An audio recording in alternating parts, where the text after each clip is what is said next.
사도행전 16장 6절에서 10절까지 말씀입니다.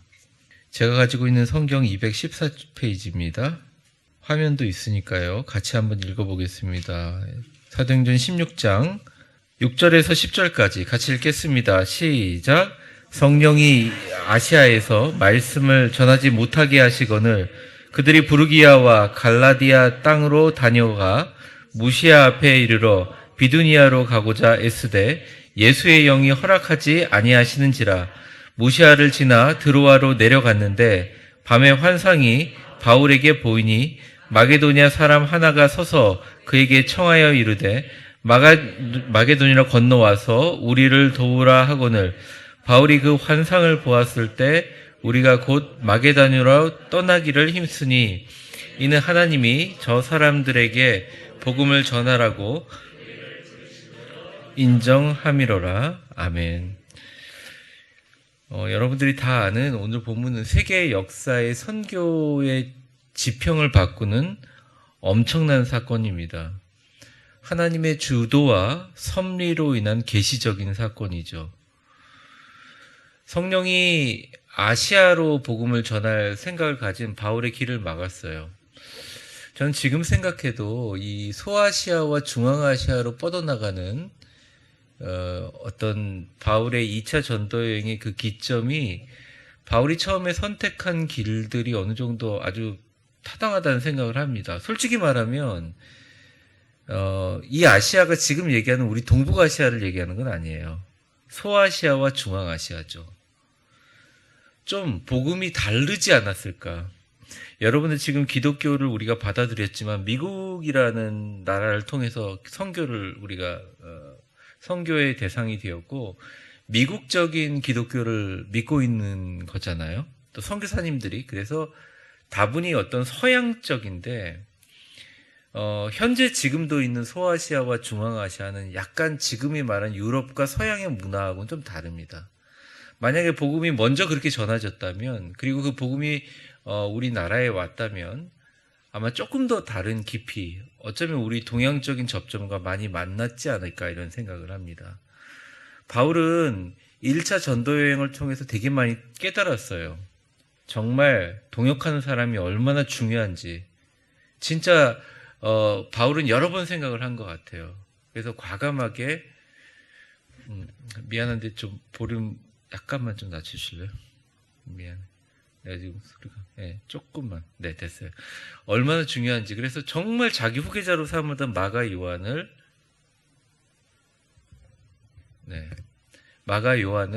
그냥 버리고 디모데와 실라를 받아들입니다. 그리고 게다가 디모데와 실라가 헬라어를 너무너무 잘하기 때문에 어떻게 보면 이제 선교의 교두보가 마련됐다 그러고 나가는 겁니다. 근데 딱 시작하자마자 디모데가 들어옴으로부터 교회가 발전하고 교회에 엄청난 부흥의 역사가 일어났는데도 불구하고 성령님이 아시아에서 말씀을 전하지 못하게 하거늘 그들이 부르기아와 갈라디아 땅으로 다녀가 이렇게 나와 있습니다. 6절을 한번 보여만 주세요. 보여만 주세요. 그러니까 성령이 아시아에서 말씀을 못 전하게 만드는 거예요. 이게 선교 여행이 첫 시작점이 되게 중요한데 그 기점을 어디서 시작하느냐가 되게 중요하거든요. 문화가 어떻게 시작하고 그 흐름이. 근데 못하게 하시는 거예요. 성령이 막았습니다. 이유가 뭘까요? 사실은 저도 잘 모르겠어요. 성서학자들도 지금도 그 이유를 알지 못합니다. 근데 하나 우리가 알 수 있는 건 선교의 주관은 철저하게 하나님께서 하신다는 거예요. 철저하게 하나님이 하신다는 거예요. 여러분 사도행전에 보면 빌립이라는 사람이 나옵니다. 예수님의 제자였어요. 빌립이 사마리아에서 복음을 전할 때 엄청난 기적이 일어났습니다. 베드로 저리 가라고 할 만큼 엄청난 사람이 복음을 믿고 이 회심하는 역사가 일어났어요. 그런데 이제 우리 정경에는 나와 있지 않지만 빌립에게 하나님 말씀이 임합니다. 당장 사마리아 선교를 그만두고 분명히 주님이 그랬잖아요. 승천하시면 성령이 너에게 임하시면 예루살렘과 온 유대와 사마리아와 땅끝까지라고 얘기했잖아요. 근데 그 시점에 이 빌립 자신도 사마리아에 엄청난 복음의 역사가 일어나니까 내가 그 말씀하시는 예루살렘과 온 유다와 사마리아에 내 책임지는 사람이 내 생각했는데 성령님이 동일하게 임재하셔서 말씀하시는 겁니다.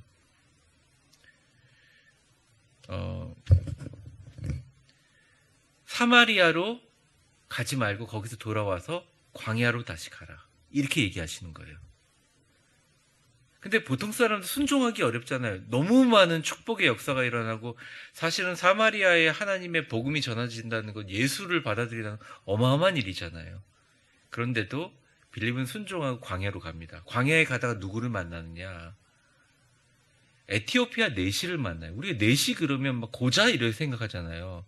그 내시가 아니에요. 성경에 있는 좀 이런 한자는 좀 고쳤으면 내시는 뭐냐면 그 나라의 그러니까 그 국무부 장관 같은 거예요. 그러니까 내무적인 일을 보는 가장 높은 사람이에요. 그 사람을 만나서 복음을 전하고 그 사람이 세례까지 줘버린 거예요. 근데 그 에티오피아 내시가 어디로 들어갔느냐? 그 에티오피아가 지금 어떻게 보면 이 아프리카 아닙니까? 이 아프리카 검은 대륙이 거기서 복음이 떨어진 거예요. 어마어마한 역사가 일어난 거죠. 이게 도대체 인간의 생각으로는 이해할 수가 없습니다. 광야로 가서 순종했더니 그곳에 하나님의 길이 있었던 거예요. 7절 말씀 한번 읽어보겠습니다. 시작. 무시야 앞에 이르러 비두니아로 가고자 애쓰되 예수의 영이 허락하지 아니하시는지라 이렇게 나와 있습니다.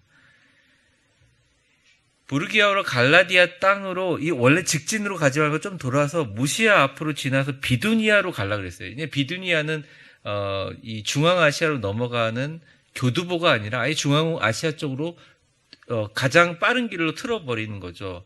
그런데 여기에 보니까 처음에는 성령이라고 얘기하고 7절에 뭐라고 얘기해요? 예수의 영이 허락하지 아니하시는지라 이렇게 얘기합니다. 근데 이거 누가 기록했어요?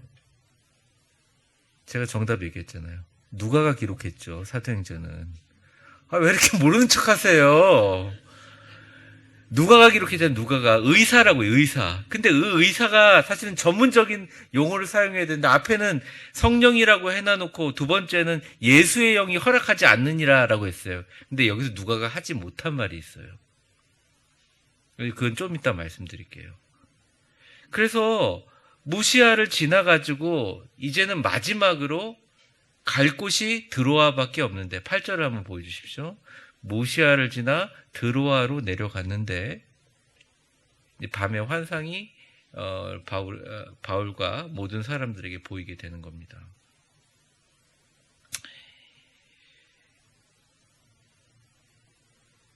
이 바울이요 굉장히 고집이 센 사람이에요. 그런데 이 고집이 센 사람이 사실은 성령님이 말씀하신 내용들이 성령님의 말씀이라고 되게 이지적인 사람이라 받아들이지 않으면 이걸 수용을 못하는 사람이에요. 그 한 예가 있습니다. 사도행전 21장 10절에서부터 15절까지 제가 한번 읽어볼게요. 본문을 한번 화면으로 보여주시고 제가 한번 읽어보겠습니다. 여러 날 머물러 있더니 아가보라 하는 한 선지자가, 그러니까 그 당시에 예언을 하는 선지자들이 있었어요. 유대로부터 내려와. 다음, 우리에게 와서 바울의 띠를 가져다가 자기 수족을 잡아매고 말하기를. 그러니까 이게 바울한테 직접 얘기하지는 못하고 바울에 따르는 이렇게 좀 그룹들한테 가서 바울이 띠고 있는 이 띠 있잖아요. 이거를 가지고 자기 수족을 이렇게 잡아서 묶습니다. 상징적으로 보여주는 거죠. 그러면 뭐라고 했는지 지난 글자 한번 읽어보겠습니다. 시작. 성령이 말씀하시되 예루살렘에서 유대인들이 이같이 이 띠 임자를 결박하여 이방인의 손에 넘겨주리라 하거늘. 자, 이 말이 뭐냐? 성령님께 내가 예언을 받았다. 예언을 받았는데 이 띠 임자가 누군지 알지 않냐? 이거 바울 아니냐? 그런데 이 띠 임자를 유대인들이 예루살렘에 도착하자마자 어떻게 하느냐? 확 잡아가지고 이방인의 손을 넘기고, 그 말은 뭡니까? 당시에 로마에다 넘겨서 예수님처럼 죽일 것이다 이 얘기죠. 그 다음 절. 그러니까 여기 있는 사람들 놀랐을 거 아니에요. 우리가 하는 건 또 이 저자인 누가도 포함되는 겁니다. 이게 누가서부터 많은 사람들이 이 말을 듣고 그곳 사람들과 더불어 바울에게 찾아가요. 바울에게 예루살렘으로 올라가지 말라고 권면을 합니다. 왜냐하면 이게 누가 얘기하신 게 이 선지자가 성령께서 받은 말이라고 하니까 권면을 합니다. 다음 절 같이 읽어보겠습니다. 시작. 바울이 대답하되 여러분이 어찌하여 울어 내 마음을 상하게 하느냐. 나는 주 예수의 이름을 위하여 결박당할 뿐 아니라 예루살렘에서 죽을 것을. 그러니까 대단한 결이죠. 근데 막 울며불며 얘기하는 거예요. 가시면 안 된다고. 죽을 거라고. 근데 이렇게 대답합니다. 아니 잠깐 넘어가지 마세요. 아니 이 바로 전에도 성령님이 마게도니아 사람 보내서 우리를 도우라 해가지고 아시아에서 유럽으로 틀어버린 거잖아요. 근데 왜 이거는 말 안 듣고 앞에 건 들었어요? 이게 되게 중요한, 바울이 갖고 있는 신학의 중요한 점이에요. 그 다음 절 한번 보여주세요. 그가 권함을 받죠. 그러니까 성령이 말했다고 선지자로 사람이 찾아왔는데도 내가 체험하지 않으면 안 받아들이는 거예요, 이게. 진짜 지금 읽고 있는 것은 21장의 지금 내용이니까 요거는 16장이니까 한참 후의 일인데 이 16장에 일어난 진짜 사건은 바울이 진짜로 성령님이 나에게 얘기한 걸로 받은 거예요. 남이 와가지고 얘기하는 거 안 받는 거예요. 우리가 주의 뜻대로 이루어지리다 하고 그쳤더라. 그러니까 뭐냐면 죽으면 죽진 뭐 그렇게 얘기를 해버린 거죠. 성령님 가지 말라는데 성령님이 묶임을 받는다는데 피해서 더 전도를 해야지. 15절 마지막 절입니다. 같이 읽어보겠습니다. 시작. 이 여러 날 후에 여장을, 원래 가는 시간보다 더 빨리 짐 싸가지고 올라가 버렸어요. 자, 근데 나중에 이제 역사적 결론을 봅시다. 바울이 예루살렘에서 죽었나요? 아니죠. 그럼 이 아가보란 선지자의 예언은, 성령께 받았다는 예언은 맞는 걸까요? 틀린 걸까요? 자, 이거는 나중에 깊이 생각해 보시고, 저는 이런 생각을 했습니다. 바울은 성령의 인도하심에 대한 강력한 순종과 그러한 실천이 있었지만 분별할 줄 알았어요. 그래서 저희가 이제 교회 일을 하거나 신앙생활할 때 분별의 역사가 되게 중요한데, 우리가 분별할 때 예를 들어서 이 말이 참 달콤하잖아요. 사실은 예루살렘에 죽을 거니까 잠깐 좀 쉬었다 가라, 가지 말라. 바울이 1차 전도 여행하고 예루살렘 가서 정비하고 2차 가고 2차 전도 여행하고 예루살렘 정비하고 3차를 가는데 예루살렘에 안 가면 뭐가 되나요? 아무것도 할 수가 있는 게 아니잖아요. 바울은 딱 생각한 거예요. 하나님의 선교의 길을 막는 거는 이 성령이 주시는 말씀이 아니다. 우리도 잘 구분해야 됩니다. 이게 하나님이 주시는 말씀을 전하는 복음과 예수를 전하는 일의 본질에서 벗어난 것들을 성령의 주신 음성이라고 얘기할 때는 분별하고, 진짜 그게 하나님의 음성이라고 주변 사람들 얘기하면, 그러면 하나님이 그 음성보다도 나에게 복음 전하라는 걸 더 귀하게 주셨으니 난 복음 전할란다 가는 게 바울의 스타일이었다는 거죠. 아가보 예언자의 경고에도 불구하고 자기 길을 가요. 바울은 하나님 나라를 지향한 사람이라는 거죠. 이거 오늘날 우리 신앙생활하는 우리에게도 많은 어떤 그런 좋은 부분을 준다고 생각합니다. 그러니까 바울이 어떤 문제를 놓고 기준을 잡을 때 첫 번째 기준은 자신의 생명과 모든 공급은 하나님께 있다고 다 맡겼어요. 그래서 사실은 바울은 수많은 후원자들이 있었고 죽고 나서 영향력이 컸죠. 그리고 바울의 복음을 가지고 많은 사람들, 귀부인들이라든지 상류층에서부터 복음이 전해지기 시작하죠. 두 번째, 바울이 갖고 있는 선택의 기준은 자신이 경험한 성령의 인도하심에는 철저하게 순종했지만 남이 성령님이 뭐 전해줬다고 얘기한 것을 검증되지 않는 것은 철저하게 의심했다는 거예요. 되게 조심할 필요가 있다는 겁니다. 그래서 여러분이 꿈이나 환상을 통해서 또 성령님이 얘기하시는 같은 체험을 받았을 때 우리가 그것을 구분할 수 있는 기준은 적어도 바울이 갖고 있는 기준을 좀 따라야 되지 않을까. 그러니까 예를 들어서 뭐 꿈에서 뭘 봤다, 아니면 뭐 나에게 무슨 일이 일어날 때 환상을 봤다, 그런 일이 일어날 수 있어요. 없는 게 아니죠. 그리고 그게 마귀가 존재, 성령님 존재 알 수가 없어요. 들어서 알 수도 없고 자기도 구분하기 어려워요. 그런데 하나 기준이 있다면 그게 하나님의 복음의 말씀을 전달하라는 선교와 하나님 나라의 확장에 도움이 되느냐. 주님이 피로 값주신 이 거룩한 몸인 교회와 교회 공동체의 덕이 되느냐. 그거 딱 생각해보고 판단하면 돼요. 그것이 맞다고 해도 조심하고 분별해야 되는 건 마찬가지지만 적어도 그런 기준이 있어야 한다는 것입니다. 그런데 성서학자들이 고고학을 연구하면서 발견을 한 거예요. 그리고 여러 문헌들을 대조하면서 그 당시 있었던 일을 대조한 거예요. 자, 사도행전 누가 썼죠? 이거는 외우시겠지. 누가 썼잖아요. 누가는 직업이 뭐였습니까? 의사가 뭐로 따라갔겠어요? 바울 주치의로 간 거예요. 하도 온몸이 병이니까. 바울이 말라리아에 걸리든. 근데 바울이 말라리아에 걸려서 좀 나을 줄 알았는데 안 낫는 거예요. 부르기아로 갈라디아 땅으로 이렇게 돌아갔는데 조금 호전이 되는 거죠. 그러니까 이 의사를, 누가를 비롯한 의사도 사실은 사도행전은 역사적 기록이기도 하죠. 누가의 해석 아닙니까? 바울을 보며 쓴 거잖아요. 누가 이렇게 보다가 성령이 아시아에서 말씀을 전하지 못하게 하시네. 그래서 아시아 쪽 말고 약간 이렇게 유럽 쪽으로 부르기아로 갈라디아 땅으로 이렇게 다녀가서 인간적인 방법으로 약간 우회해가지고 다시 무시아가 어딥니까? 아시아 쪽이잖아요. 이게 제가 진짜 지도 보면 알겠지만 요번에 선교여행 가면 다 알 수 있습니다. 무시아 앞으로 이뤄서 비두니아로 이제 딱 가려고 하는데 이 원래 바울의 목표였거든요. 소아시아에 있는 지금 요한계시록에는 소아시아에 있는 교회들, 중앙아시아에 있는 교회들, 나중에 베드로 사도서부터 야고보 사도가 정말 최선을 다해서 선교하면서 했던 그 개척지로 다시 가려고 했는데 또 아픈 거예요. 병이 좀 나아졌다가 또 아픈 거예요. 또 당시에 말라리아는 죽을 병이었죠. 엄청난 열병에 시달렸다고 하는 거예요. 그래서 또 씁니다.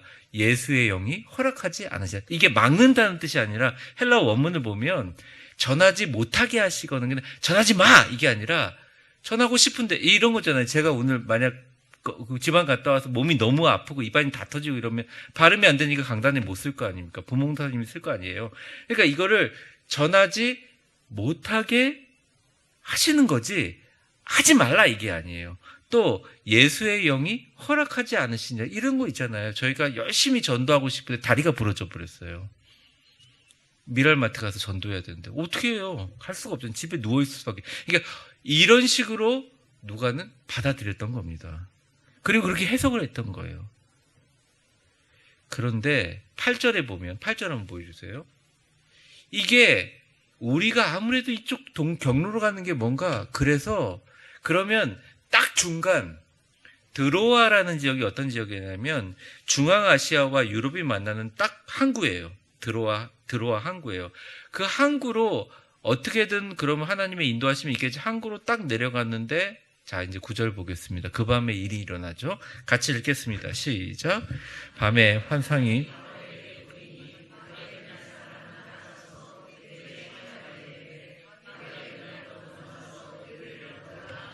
네, 여기는 조금 역사적인 그게 있는데 여러분 드로아라 그러니까 다들 드로아가 어디 있는 게 드로아가 뭐예요? 다 이래요. 성경에 관심이 있는 분들은 막 주석수 찾아보잖아요. 드로아는 그냥 알렉산드리오아 지금도 있는 시티예요. 알렉산드리아라는 도시입니다. 알렉산드리아 도시는 여러분 너무나 잘 알다시피 알렉산더 대왕이 세운 도시고 모든 교육의 중심지고 사실은 지금도 그 위치는 중앙아시아, 소아시아와 유럽의 딱 그 분기점 항구에 있는 거죠. 거기에 누가 나와요? 마케도니아 사람. 마케도니아 사람이 누굽니까? 여러분 마케도니아인 그러면 그게 별칭인데 우리가 당군의 자손 이러면 이제 우리 대한민국 배달의 민족 이렇게 생각하는 것처럼 마케도니아인 그러면 그 변방 마케도니아 사람으로서 세계를 다 뒤집어 엎었던 알렉산드리아 대왕을 얘기할 때 하는 말입니다. 그래서 사실은 꿈을 어떻게 우리가 역사적 학자들이 그걸 해요? 할 수가 없잖아요.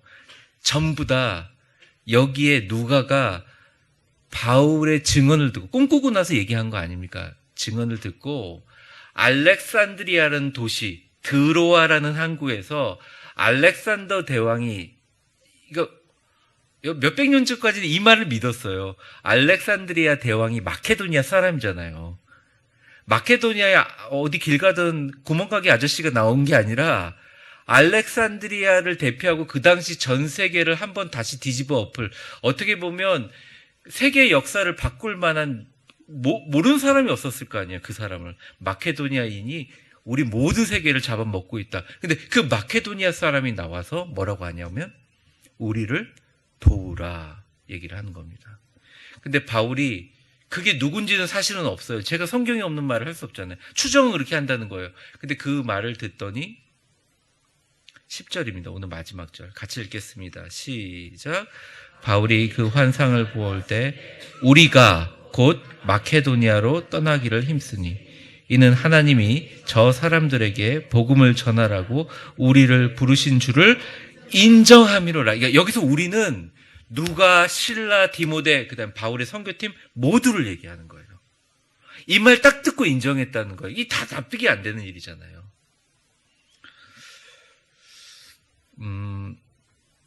그래서 2차 전도여행 첫 곳에 가서 진짜 바울이 복음만 전하고 끝난 게 아니라 진짜 교회라는 걸 하나 세웁니다. 거기가 어디냐면 빌립보 지역이에요. 빌립보 교회가 바울의 어떻게 보면 첫 교회예요. 그런데 빌립보가 누구냐? 알렉산드리아 대왕 마케도니아인 세계를 정복한 알렉산드리아 대왕의 아버지 이름이 딴 도시예요. 빌립보가. 자, 오늘 내용은 요겁니다. 근데 우리가 이 내용을 보면서 이런 생각을 하는 거죠. 하나님의 과연 뜻이 무엇이었을까? 많은 분들이 이거를 동북아시아인 줄 알고 그때 한국에 복음을 근데 배 타고 한국에 올 수 있는 상황이 아니에요. 다 그렇게 생각하고 설교를 하세요. 근데 뭐 그럴 수도 있죠. 중앙아시아에서 한국으로 와서 뭐 복음이 전해질 수 있죠. 그런데 하나님의 그림은 달랐다는 거예요. 하나님이요, 복음의 지도를 쭉 보게 되면 하나님이 예수 그리스도를 이스라엘에 보내셨어요. 그쵸? 하나님의 거룩한 선민에. 그리고 예수님이 십자가에 달려 돌아가시면서 예루살렘과 온 유대와 사마리아와 하고 나서 그 다음에 어떻게 진행되는지 말을 안 하고 땅끝까지라고 얘기했잖아요. 그러고 나서 바울이라는 그릇을 딱 써가지고 바울을 어디서 순교의 피를 흘리게 만드냐? 로마에서 순교의 피를 딱 흘리게 만듭니다. 로마의 자치구에서 순교의 피를 흘리게 만들어요. 하나님은 알고 계셨던 거예요. 세계의 중심이 그 당시 알렉산드리아 대왕 그 중심에서 그 헬라 문화에서 로마 중심으로 바꾸고 로마에 있는 모든 언어들과 로마에 있는 모든 화폐와 로마에 있는 모든 달력들과 로마가 생각하는 모든 숫자와 도량령과 기호와 이 모든 것이 세계화 될 것을 알고 바울이란 사람을 통해서 순교의 피를 흘려서 그쪽으로 안 가게 하고 세계에 완전하게 퍼질 수 있는 공용화된, 어떻게 보면 모든 길은 세계의 길은 로마로 통한다. 그 로마를 순교의 피를 흘리면서 그곳을 기독교 국교로 만들어버리는 거예요. 하나님의 역사가. 그러고 나서 그 로마라는 나라를 통해서 여러분도 아시겠지만 그 안에서 유럽이 복음화되고 유럽의 그런 청교도 신앙이 다시 하나님께서 미국으로 건너게 하셔가지고, 여러분도 아시다시피 영어는 세계 공용어고 미국이란 나라가 세계의 중심이 될 때 미국이란 나라를 사용해서 전 세계에 복음을 전하고 그중에 언더우드, 아펜젤러 이런 분들을 통해서 우리가 복음을 전하게 만드신 거예요. 하나님께서. 근데 되게 놀라운 거는 그때 바울이 가지 않았던 흑해와 지중해 사이의 소아시아 지역과 중앙아시아 지역의 복음의 물결이 지금 열리고 그 중간의 역할을 누가 하기를 원하냐? 동북아시아에는 우리 한국이 하기를 원하시는. 이게 복음이 갖고 있는 세계 지도의 역사가 바뀌는 거죠. 하나님은 완벽한 계획을 가지고 있어요. 우리가 생각으로 하나님의 계획이 이해가 안 될 때가 있죠. 근데 제일 좋은 방법은 뭐냐면 곧바로 순종하는 것입니다. 즉시. 많은 분들이 순종을 얘기할 때 나중에 해도 되지 이렇게, 근데 사실은 그건 순종은 아니에요. 왜냐하면 성경에도 보면 순종은 시간을 요구하고 시간과 상관이 있습니다. 아브라함 같은 경우는 하나님께서 이 가나안 땅으로 꿈을 주실 때 본토 친척 아비집을 떠나라 할 때 갈대우르를 즉시 떠났잖아요. 그런 즉시성을 볼 때 하나님의 뜻을 인정하고 주권에 순종하고 성령님의 주도에 따라서 야, 마케도니아로 이제 복음 전하러 가자. 그리고 우리가 딱 이동하고 나서 기록에 보면 바울의 병이 말끔하게 나다. 그 후로 아프다는 말이 없어요. 그 병으로. 그러니까 안 거죠. 제가 존경하는 여러 선교사님 중에서 리빙스턴이라는 분이 있습니다. 이 리빙스턴이라는 분은 중국 선교에 생명을 걸었던 분이에요. 근데 결국 중국 선교의 아버지가 누가 됐습니까? 윌리엄 캐리가 됐어요. 윌리엄 캐리도 원래 중국에 갈라 그러지 않았어요. 인도로 갈라 그랬어요. 근데 인도를 지원하고 열심히 했는데 중국으로 가게 됐어요.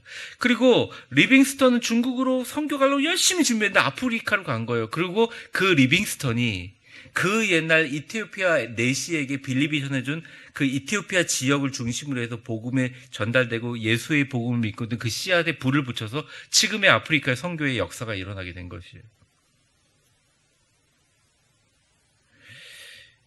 그럼 마틴 루터는 법률을 공부하다가 이 변호사나 판사가 되려고 했거든요. 근데 1505년 7월 2일 날 에프루트 교회에서 친구가 걷다가 비가 너무 많이 오니까 소나무로 피했단 말입니다. 친구가 조금 늦게 소나무로 왔는데 그때 벼락이 쳐가지고 친구가 그냥 새까맣게 타주는 것을 보게 됐거든요. 그러면서 자기가 산 것에서 의미를 가지면 하나님, 내가 이거 두 번째 산 생명입니다. 내가 일생을 다 바쳐 주님을 섬기겠습니다 하면서 얼마나 법에 뛰어난 사람이에요. 그러니까 이 사람은 율법에 대한 관심이 너무너무 많은 거예요. 그 당시에 하나님이 기뻐하시지 않은 카톨릭과 로만 카톨릭이 가지고 있었던 모든, 사실은 소위 평신도도 아니죠. 아예 성도들은 교육자 외에는 성경을 읽지도 못하는 시대에 이 사람은 독일어로 성경을 바꾸고, 그 당시 구텐베르크가 이 출판에 이 인쇄 기술이 나오는 것 동시에 성경이라는 것을 사실 보급한 아주 중요한 역할을 마틴 루터가 했을 뿐만 아니라 종교적으로 다시 복음으로 들어가고 말씀으로 들어가는 역할들을 99개조 법률적으로 반박문을 붙이면서 시작한, 하나님이 다 쓰시는 방법이 다 따로 있는 거예요. 어떻게 보면 많은 사람이 인간적인 생각으로 하나님의 일을 이해하지 못할 때가 많습니다. 그리고 판단합니다. 그런데 하나님의 성령은 친히 당신의 일을 인간의 방법과 저러 다른 방법으로 이루어져 간다는 거예요. 사실 이게 사도행전의 핵심이에요.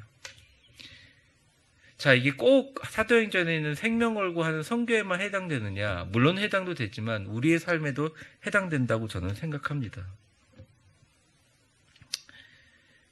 우리가 어떤 계획을 가지고 살아왔더라도 때로는 나의 계획이 좌절되고 방향이 전환될 때가 많아요. 그래도 하나님께서 반드시 주님께서 그 방향을 전환할 때 하나님께서 반드시 우리에게 사인을 주신다는 것입니다. 우리가 일을 하려고 그러는데 성령이 막고, 때로는 성령이 열어줄 때가 있고, 성령이 나를 멈추게 하기도 하고, 성령이 나를 다른 길로 인도합니다. 근데 어떤 길이든 상관없이 하나님의 길을 따라야 되는데, 오늘 하나 되게 중요한 것, 분별하는 법을 우리가 배워야 된다. 분별은 뭐냐? 우리의 기도 속에, 우리의 비전 속에, 우리의 남은 인생의 목표 가운데 우리에게도 마케도니아 사람이 필요한 거예요. 세계 곳곳에서 영혼들이 외치는 게, 와서 우리를 도와주십시오. 우리는 당신이 필요합니다. 당신의 문화와 돈이나 지식이 아니라 당신이 갖고 있는 예수가 필요합니다. 라는 비전을 받았다면 성령님의 인도하심이 저는 확실하다는 생각을 합니다.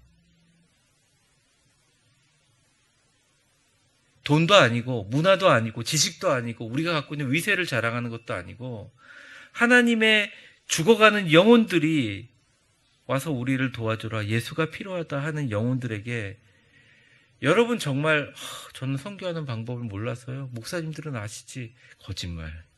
뭘 몰라요? 할 수 있죠. 다 아시면서 그러신, 자꾸 모른다 그래요. 나는 잘 몰라가지고 막 그러세요. 안 속아요. 다 알아요. 아세요. 할 수 있는 방법이 많아요. 정말 많아요. 돈을 많이 들여야 되냐? 그렇지 않아도 돼요. 기도라도 할 수 있어요. 서점에 가서 조금만 관심을 가지면 GT라고 있어요. GT가 뭐냐면 챗 GPT가 아니라 글로벌 타임이라고 해가지고 매일매일 우리 음성 큐티처럼 매일매일 전 세계에 일어나는 선교지 힘든 상황들이 있어요. 그럼 그거 놓고 기도하는 거예요. 그 책 하나만 사도 뭘 제가 책을 사려면 거의 한 1,500원에서 4,500원 비싸서 못 삽니다. 서점 갈 시간이 어디 있어. 아니, 인터넷으로 TV 딱 켜가지고 할 수 있는 게 너무 많은 거예요. 그게 없다. 저는 너무 환영합니다. 이번 치앙라이 갈 때 기도하면 되죠. 우리 성도들이 정말 바울이 생명 걸고 목 잘린 현장 보면서 그리스 선교 가서 정말 사람들이 보면서 마음속에 관광이 아니라 그 안에서 성령의 불이 떨어지게 해주십시오. 우리 기도할 수 있잖아요. 엘리베이터에서 맨날 만나는 사람들 교회 욕만 하지 않는다면 어느 날 말 걸어서 우리 교회 나오라고 얘기할 수 있는 거 아니에요. 손가락 꾹 눌러가지고 복사 꾹 눌러서 페이스트 해가지고 자기 한 번도 전하지 않았던 음성 큐티 음성 파일 꼭 눌러서 꼭 복사할 수 있는 거잖아요. 어렵나요? 근데 사람들이 성령의 음성 그러면 막 어디서 하늘에서 흰말 타고 막 천사들이 내려오고 막 팔이 잘렸는데 팔이 자라는 이런 것만 생각하는 거죠. 바울 보세요. 바울은 끝까지 소신 있게 순교의 피를 로마에서 뿌렸습니다. 수많은 성령의 역사라고 하지만 복음 전하며 걸어가는 사람들이 예수님의 길이고 그리스도가 원하는 길이고 우리에게 하는 오늘 말씀을 정리하면서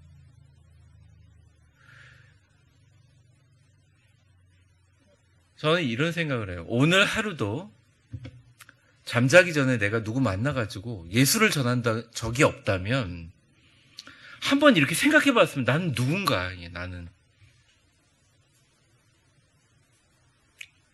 오늘 한 번도 내가 같이 예수 믿는 성도들과 동료들을 격려한 적이 없다면 나의 본질은 뭔가 한번 생각을 해보시라는 거예요. 내가 갖고 있는 가장 큰 문제와 걱정과 근심이 그거랑 전혀 상관없는 것에만 생각돼서 그걸 여유가 없다고 생각한다면 나는 과연 주님이 나에게 허락하신 사명과 모험을 실천하는 그리스도를 본받는 그리스도인가 생각해 보라는 것입니다. 한 번만 생각해 보면 진짜 성령님이 우리 교회에 여러분에게 보여주시는 길은 또 여러분이 갖고 있는 기도의 제목에 응답해 주시는 길은 여러분의 미래에 대해서 가장 확실하게 보여줄 수 있는 정확한 길과 가이드라인은 나침판은 바로 이 사도행전이라는 것을 알게 되실 거예요. 그리고 사도행전은 우리에게 정확하게 얘기합니다. 당신이 인간적으로 이해가 되지 않은 길을 만났을지라도 하나님의 성령은 친히 당신의 일을 하나님의 생각, 우리의 생각과 다른 방법으로 이루어가니 오직 예수만 전하고 오직 예수만 전하는 그 기관, 교회라고 하면 교회, 셀이면 셀, 내가 선교에 속하고 있는 선교 단체 아니면 내가 하고 있는 우리 교회를 위한 다른 기독교 공동 어디든 상관없어요. 거기에 나는 하나님의 나라를 확장하는데 전진하고 있는가? 그게 가장 중요한 나의 고민거리인가? 생각해 보시고 내가 아니다 싶으면 오늘 말씀 듣고 주님 저를 온유하고 겸손하게 또 하나님의 길에 어떤 길이든 상관없이 성령님의 인도하심에 순종하는 마음으로 예루살렘과 온 유다와 사마리아와 땅끝까지 이제 마지막 남은 데가 어디냐? 소아시아, 중앙아시아, 이슬람 지역들. 주여 그 복음 전하고 주님 오시는 날 예비하는 축복된 인생 살게 하여 주시옵소서. 이게 오늘 본문의 메시지예요. 물론 여러분들에게 지금 너무 힘든 일이 많으니까 잘 됐으면 좋겠고 기도도 하고 싶습니다. 하나님께서 이루어 주실 줄 믿습니다. 저는 그거 분명히 믿습니다. 근데 우리의 관점이 그 일조차 잊을 정도로 여기에게 집중하면 하나님이 우리를 안 살려주겠냐는 거예요. 우리를 안 쓰시겠냐고요. 우리를 좋은 도구로 쓰시기 위해서 하나님께서 온 우주를 움직이시지 않겠냐 이겁니다. 여러분에게 그런 은혜가 있기를 바랍니다. 기도하겠습니다.